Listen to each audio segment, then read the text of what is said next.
Ground begins to crinkle softly beneath your feet. Others notice it too. Juno hums a soft lullaby, and a nebula of light is drift from her staff like campfire embers, reflecting off a plane of tinted glass that sprawls out ahead in every direction. Ice, says Avent. Where it once was, I can't be sure what the darkness has done to it.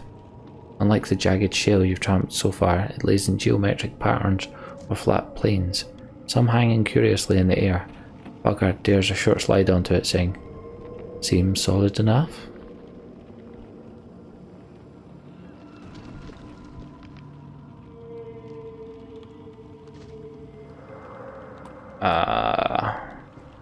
Maybe for small folk, let's skirt the edge.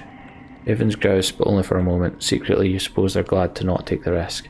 The indignation returns much later when it becomes clear you've only travelled parallel to the White Tower. It's wide, said Juno. We need to cross. Crap. Step lightly, the ice may hold. Let's not test it. I swear something beneath us is moving.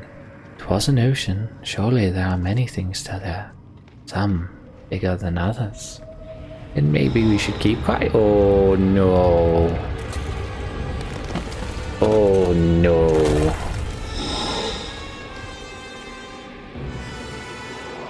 No. Nope.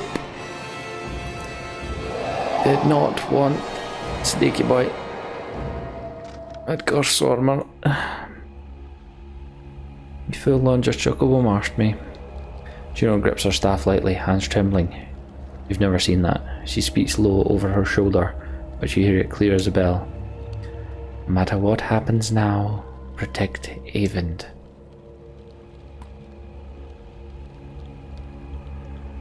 How am I supposed to protect Avent from that? Any way you can.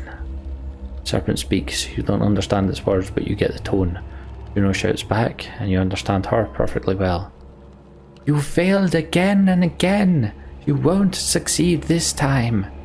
Serpent rears up as it responds, but only until only wildly coiling loops of ragged, monstrous scales can be seen in the light. It means to shatter the ice. Go! I'm disappointed I didn't get to do the serpent voice. Serpent strikes like a whip, snapping up Juno between its jaws and slams its head onto the ice, wildly unconcerned for itself. Juno somehow weaves patterns with broken arms. The ice beneath you bucks. Suddenly it occurs to you that Juno has taken control of something deep beneath your feet, and it's approaching fast. Go! She screams once more. Avent freezes. You throw him over your shoulder and run, just as the ice groans and splinters from another impact, snapping like bear traps. Ravens scatter in terror. Crap! God's the ash! I can't see a damn thing. Just keep going!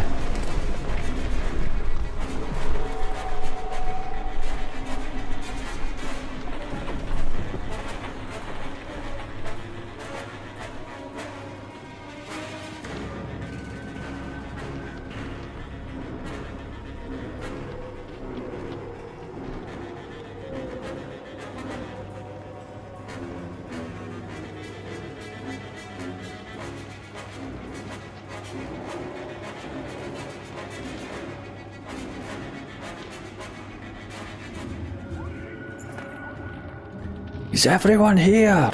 We shout. Ravens rub soot from their faces and cough into their hands.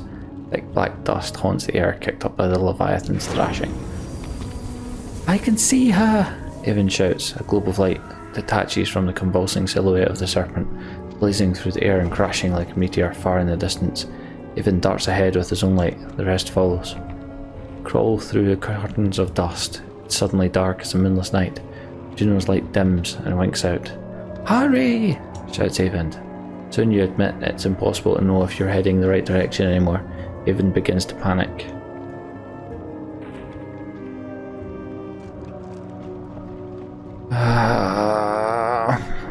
Methodically going back and forth. You sweep the area, leaving markings as guideposts. It's frustratingly slow. Hold! While he puffs after a long silence, shapes a head shamble towards you. Going down to me another fight.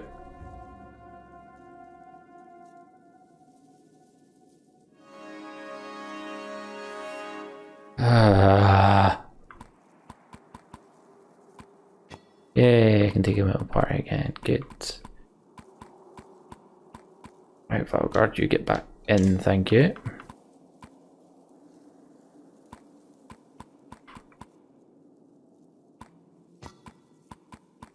I'll Bercy will replace him then.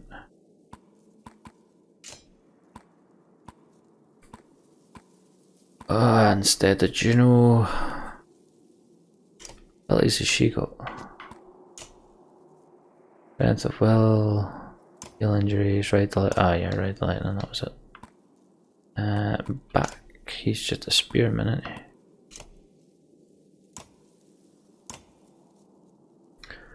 What I could use? Alright, what was?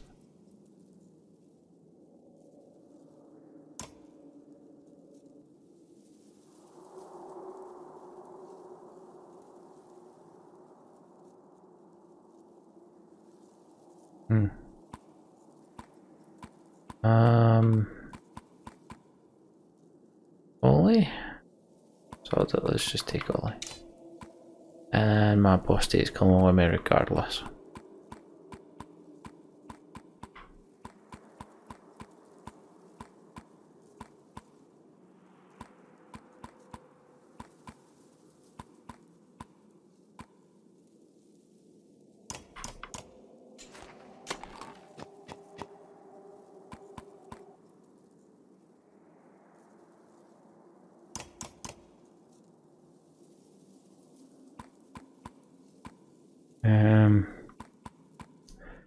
Suppose that'll do.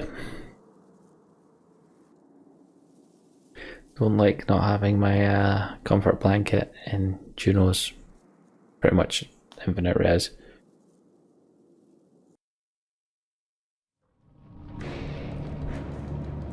Okay, two of the big guys, two of the smaller guys. I see something. I think we found her. We are not the only ones.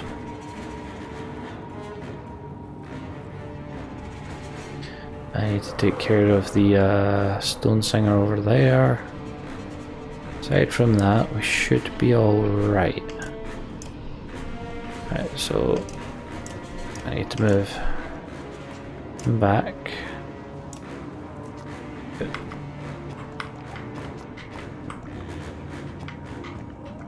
Either up there.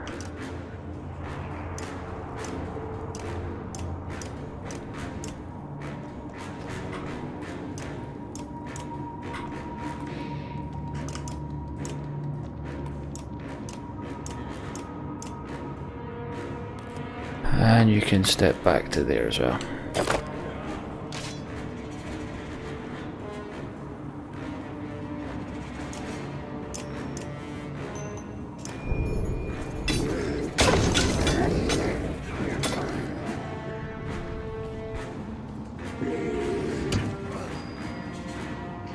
How the hell did you just do that much damage?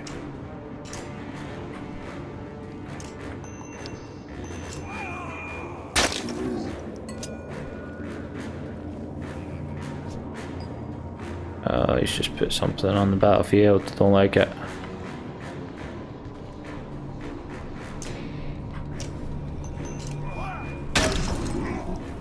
Works for me, although he's about to do. Oh no, he's not.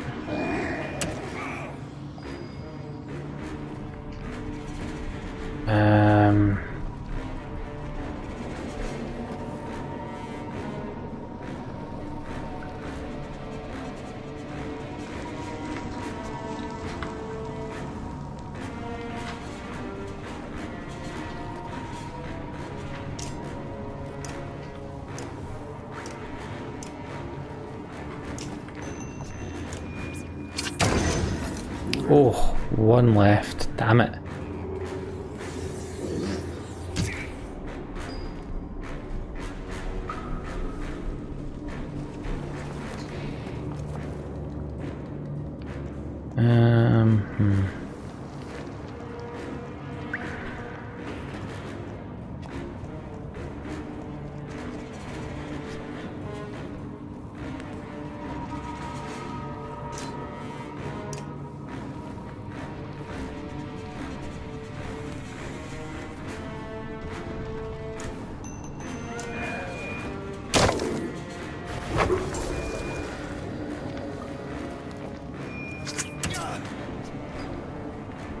You absolute little bugger, you.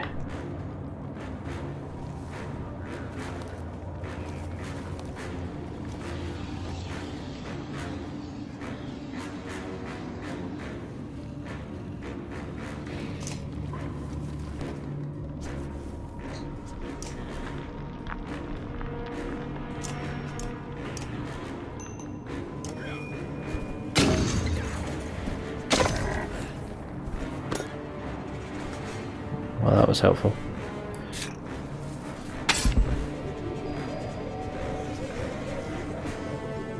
Okay, so he can't get I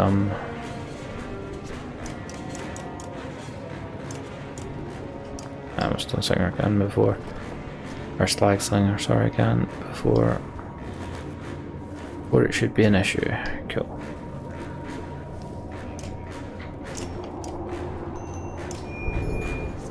Again. Good, that's him rendered. Kinda useless.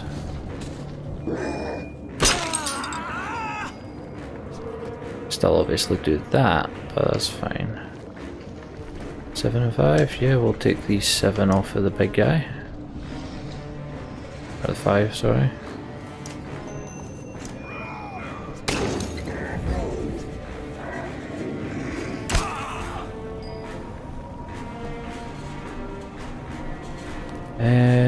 Then I can kill that. Nah.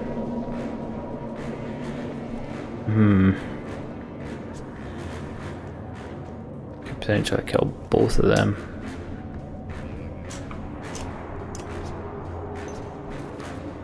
Normal strength damage to. Yeah, okay, so I don't need to do. Ah, bugger.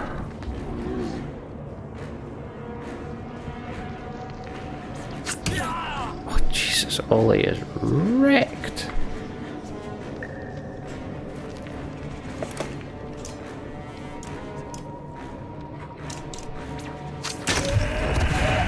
Down you go.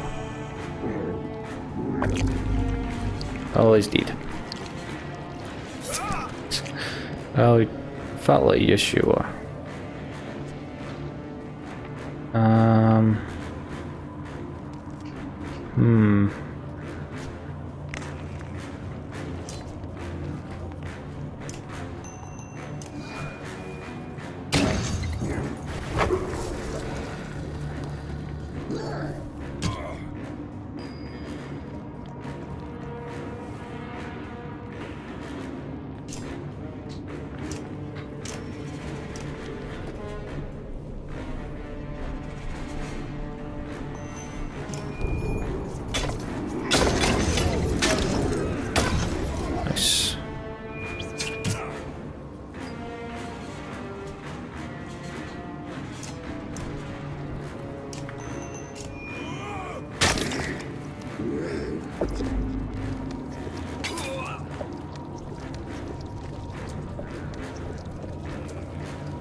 Kill that one. But it's dead on its next turn, so that's fine.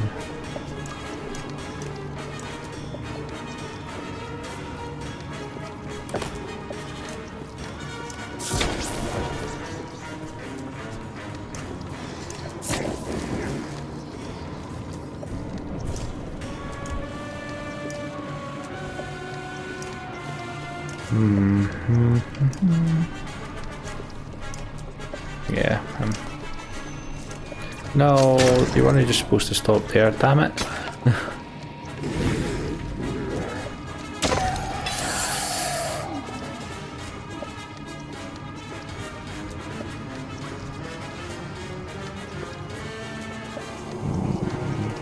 Back the hell up.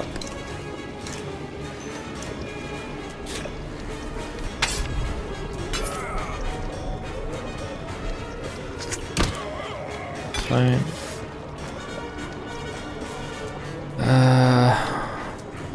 Soul bond. Okay, sure.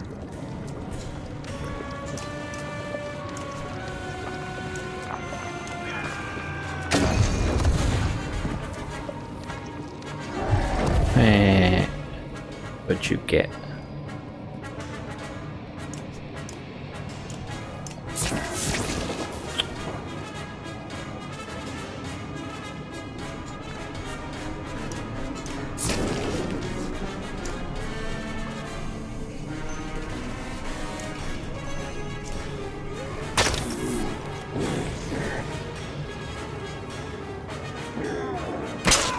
That's fine.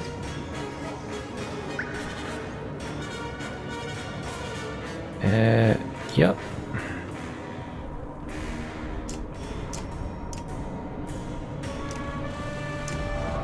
Bye-bye.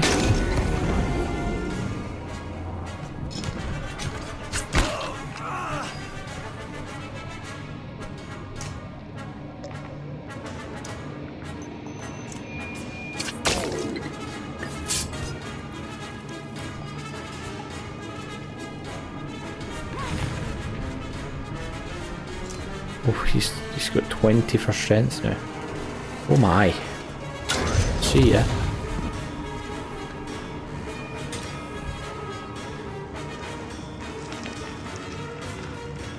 Again, you're alright. I've already got another injury there, I do not need any more. Thalgard can be promoted. Percy can be promoted. Ollie injured. Wonderful.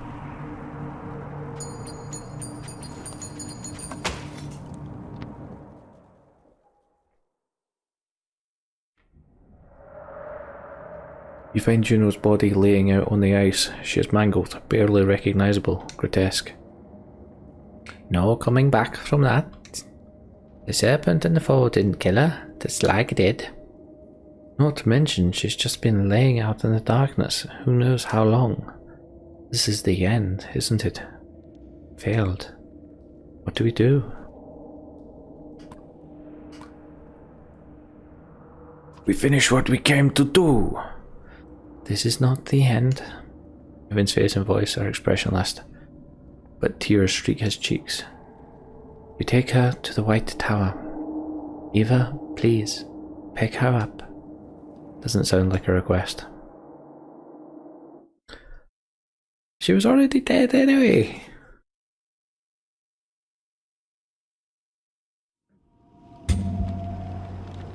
Oh, 10 days left. That's a big cinder. I can't even bring out my pointer. Ravens swear they see figures lurking from the corners of their eyes and hear the whispers of dead family members. Some accuse the corpse of Juno, others the ominous pillars that have been rising on the horizon. The dredged godstone, Vin tells them. Rises like teeth from the hungered wolf's maw, Spa sings. Swallows brave men and the bright doom star. An old song from before the gods died, fitting, ambling through tall pillars like teeth, an obsidian forest wreathing the great black godstone. My dead mother appears. I'm ending things here now. Ollie snarls.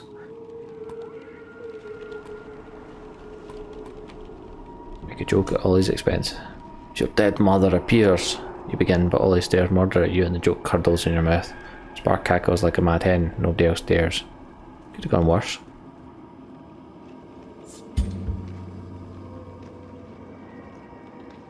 So we're past the ice then, okay.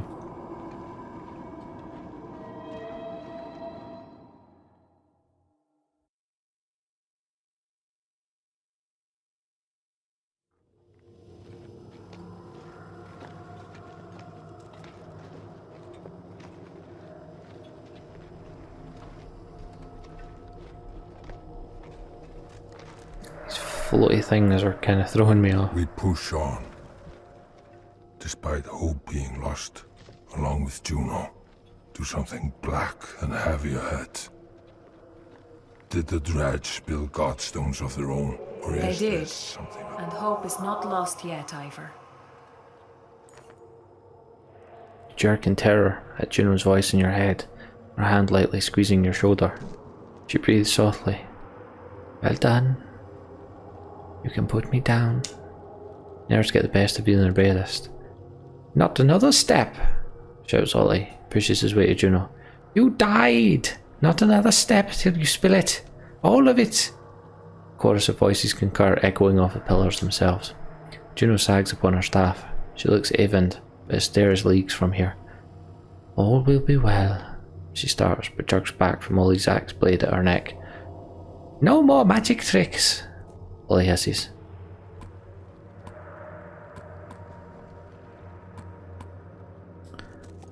Encourage Juno to answer the question. You're right, says Juno. It's time you all knew.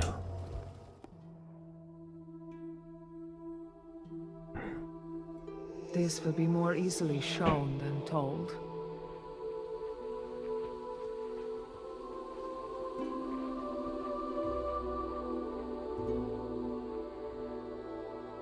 The Valka were the first to discover a world within our world.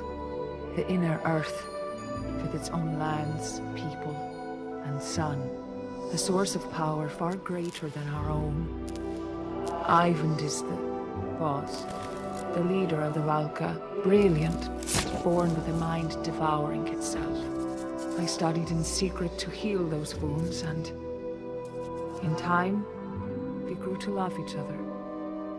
But meddling with minds is forbidden, for reasons already clear to you.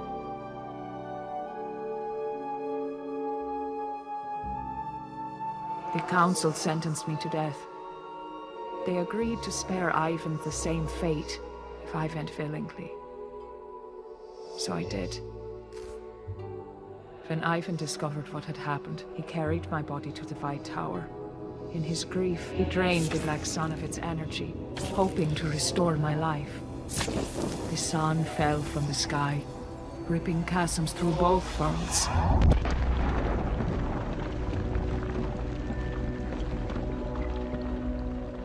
The serpent slithered out from its shattered egg, half-born, and the darkness within spread. I had become the new vessel for its power. When we reach the White Tower, and Ivan releases my energy, the sun will move again, and the darkness will return to where it belongs.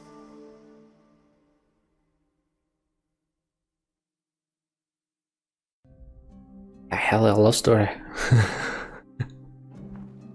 As Juno releases her grip over the caravan, the images fade. Ivan carried me all the way back to Ridgehorn, before he could go no further. That's where Hakon's warriors found us. They understandably believed I was dead and left me there. Ivan lived still, if only barely. By the time he awoke, the Varl had taken him most of the way to Einartoft. When I realized what had happened, I travelled by ship down the river to meet Ivan at Sigurholm. The Serpent's chasms prevented this. I believe you know the rest. I'm certain you have many questions. I will answer them clearly. This goes all the way back to the time of the gods? This can become long and complicated. I'll keep it simple. The Loom Mother first discovered weaving, and with it created this world and those living on it. The other beings in the tapestry, other gods, reacted in many different ways. Some wanted to learn weaving. They took the creations she made and changed them, forming Varl and Horseborn. One god became jealous. He took mankind, reshaped them into dredge, and hid them within the world to grow and torment the other creations. When the Loom Mother learned of this, she became furious. As she had discovered creation, she had also unwittingly created death, and accidentally killed the jealous god in anger. The other gods were terrified. They had never imagined not existing. They turned on each other out of fear. Gods died, but their creations continued on. The Valka were the Loom Mother's favoured few. She taught them weaving. Ivan and I are descendants of those first people. What does the serpent have to do with any of this? I'll admit, even I was uncertain until recently. The easiest way to understand it is to imagine an egg. The serpent's egg was made inside this inner earth, a black sun mirroring our own. In it, the serpent would grow slowly over the ages. It was put here to eventually swallow the Loom Mother's creations, a cruel trick to destroy them in secret. When the black sun fell to the earth, it cracked. The serpent and its power spilled out well before its time. Everything happening now is because of petty grudges between the gods. In a way, Ivan unwittingly did us all a favor. The serpent had grown to full size. Well, at least as things are now, there may be a chance to reverse it. I'm not exactly bursting with gratitude at the moment. Understandable. If the dredge were taught by the Valka, why are they attacking us? Stone Singers believe we have betrayed them. Early on, we discovered that the Black Sun was a far greater source of power than our own. After the worst of the Great Wars, everyone believed the Valka utterly defeated the dredge. In truth, we offered them peace. In exchange for use of the sun's power, we showed them how to flourish within their own lands, create more of their own kind. So you created the Stone Singers? In a way. Tired of her saying in a way. We only shared knowledge. It has always been a difficult question of how much control to exert. Now they believe we caused this destruction on purpose. They think that we wish to wipe them out, and, like anyone would, they fight back. They're scared and frenzied and will not listen. We have failed them as much as we have failed everyone else. I've heard enough. What now? Now we return to the source of the power. I am not dead, but neither am I alive. This energy within me was stolen. Ivan will place me within the Black Sun. Celestial spheres will circle again. The darkness will be absorbed. Without that, the serpent will wither. She suddenly looks very tired but tries to smile. You'll be trapped within the sun? I have come to terms with it. Now you know everything. Make sure Ivan does what is right. I'm gonna have to kill Ivan. I am going to have to kill Ivan.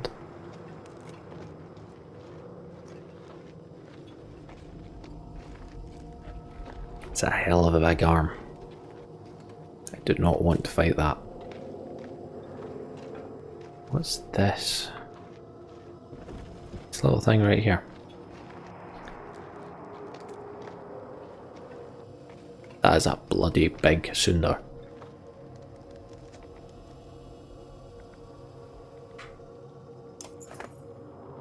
An enormous bell hangs from the carved stonework. Even untouched, it hums with a strange, deep resonance.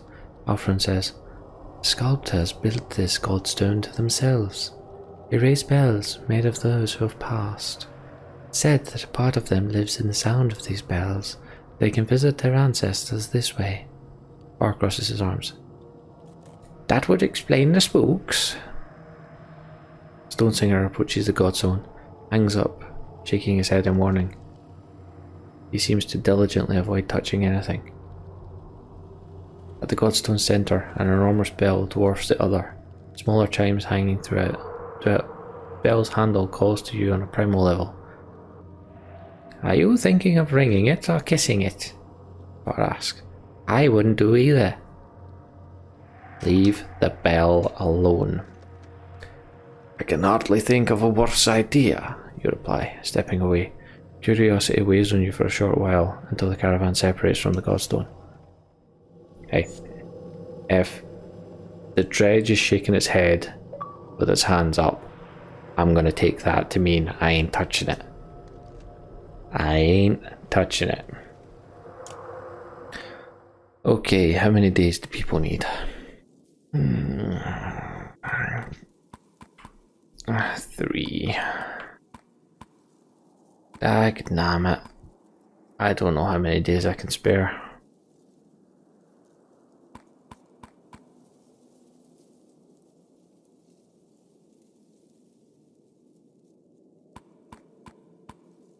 think I just have to put up with it.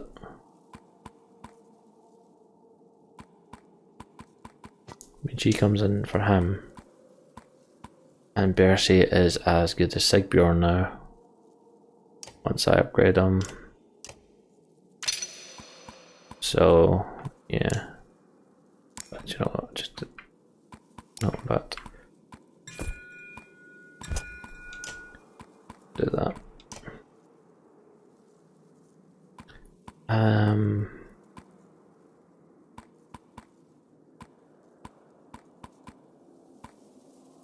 Yeah, that works. I'm gonna promote them as well, actually.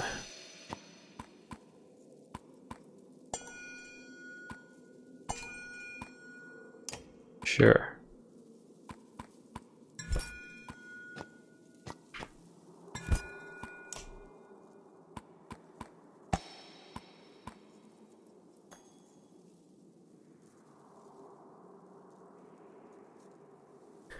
But I might actually just give him the bullet letter. More DOT.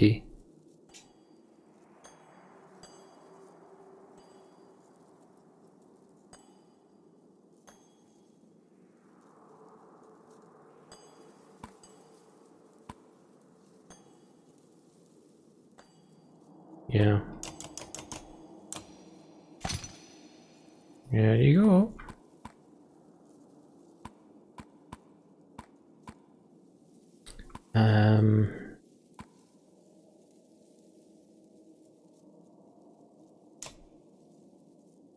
Promote Eva again.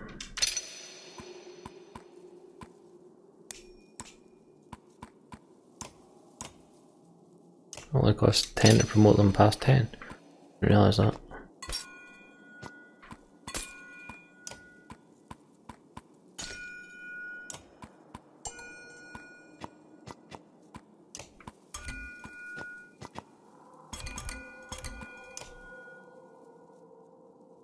Might as well.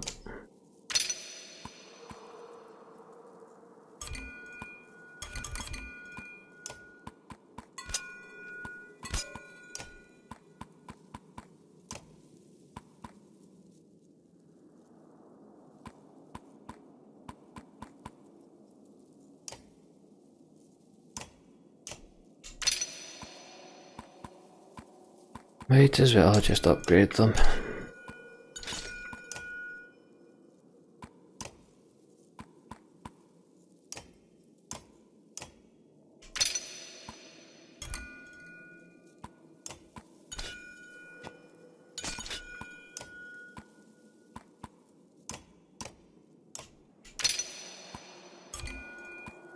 Bonus hit chance.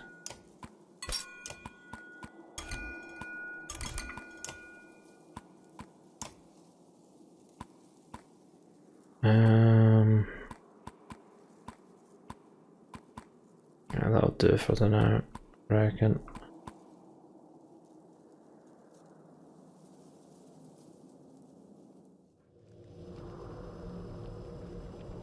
Right, okay. Ollie, let's see what you've got to say. Find Ollie at the edge of the light, staring at the godstone. Mind if I join you? Hard to find space around here. Just keep your voice down.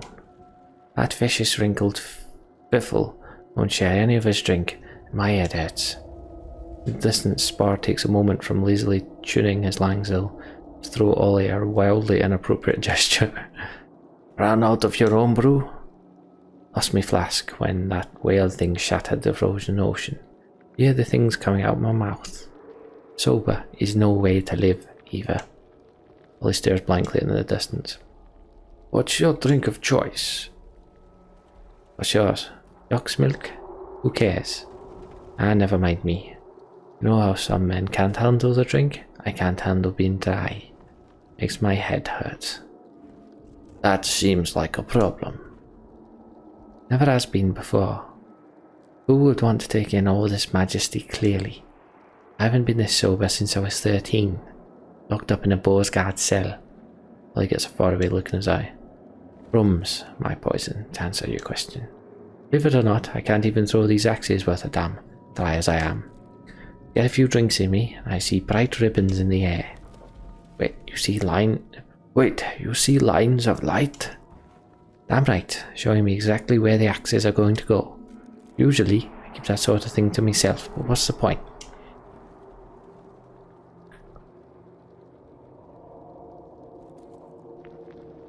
Ollie, I think you may be spell weaving.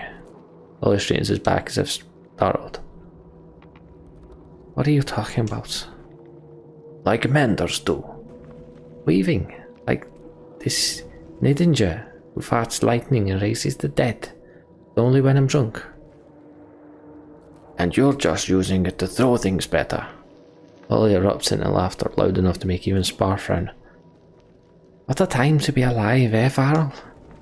I'll drink to that. Don't tease. Pass Ollie your meat horn, and his hands shake as he gulps from it greedily. Ollie the spell weaver. My mum always said I was special. Maybe I'm not as bad as they say, Val. Who says that?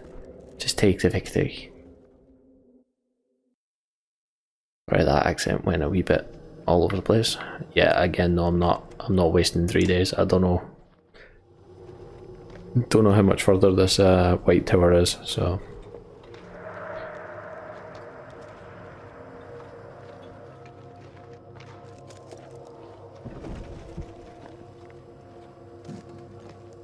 I don't need those noises.